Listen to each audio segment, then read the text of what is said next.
those on the audio version. Jay, I want to jump into another segment of the show, and that is the segment we refer to as BS in CS. Biggest load of crap I've ever heard.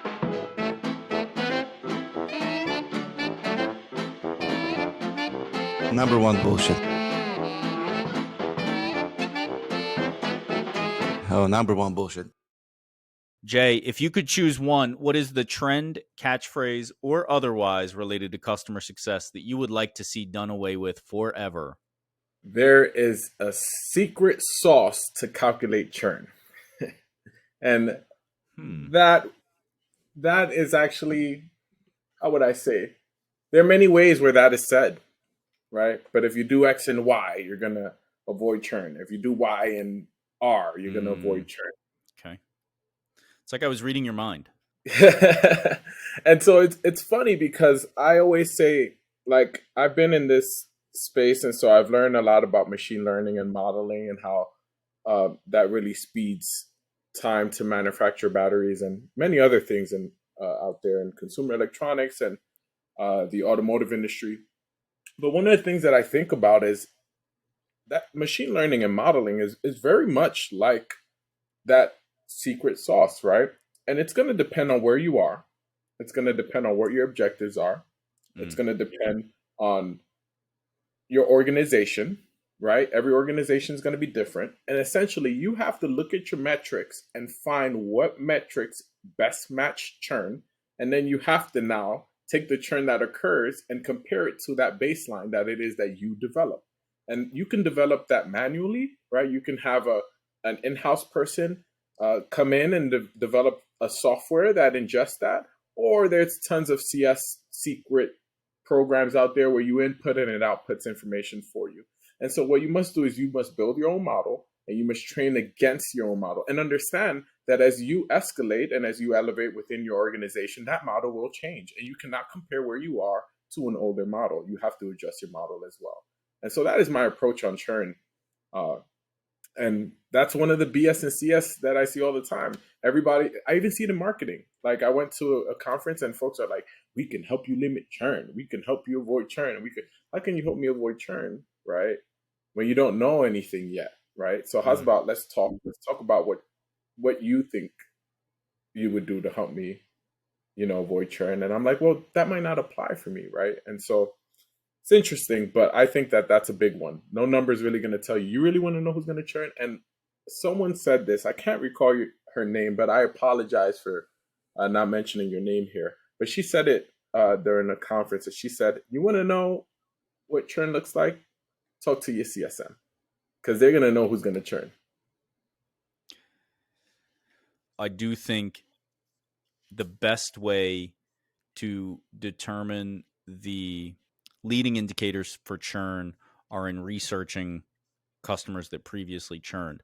But what I thought was super interesting about what you said, and what I think a lot of people miss, is that it's got to be based off of data that you collect, based off of goals you're trying to achieve, and that it will continue to change.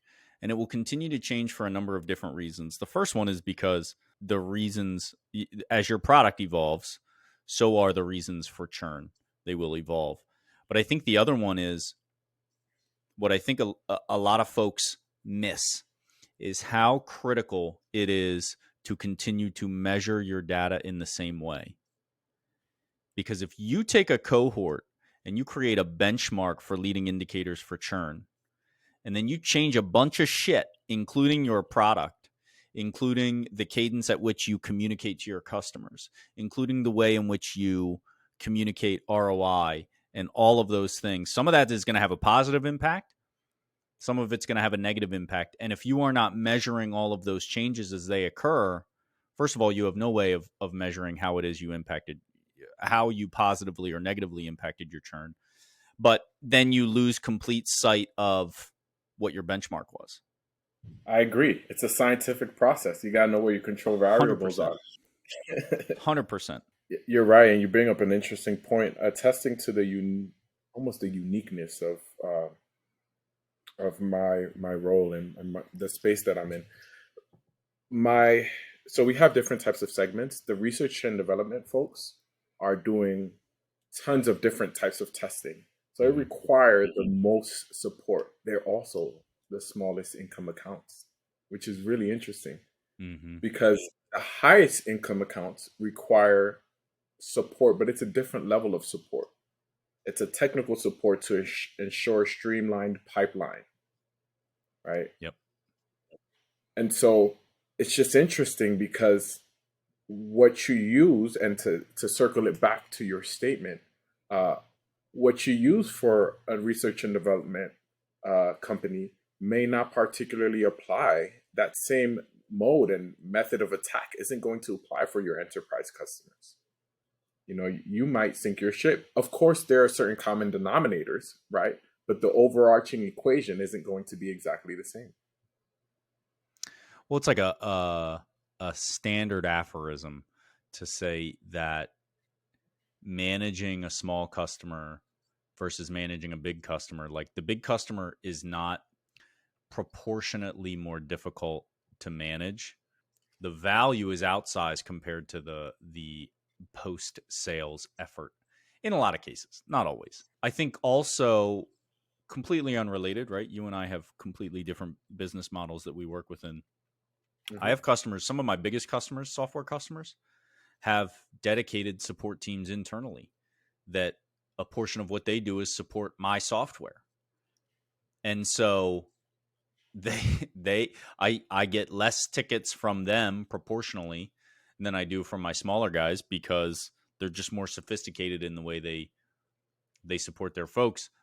And it's probably similar to what you said, right? They're protecting a much larger revenue stream, and our software sits in the middle of a very big and significant revenue stream, and so they put a lot more in place to protect it. In doing so, they understand our software much better, the ins and outs of it, than some of our smaller guys.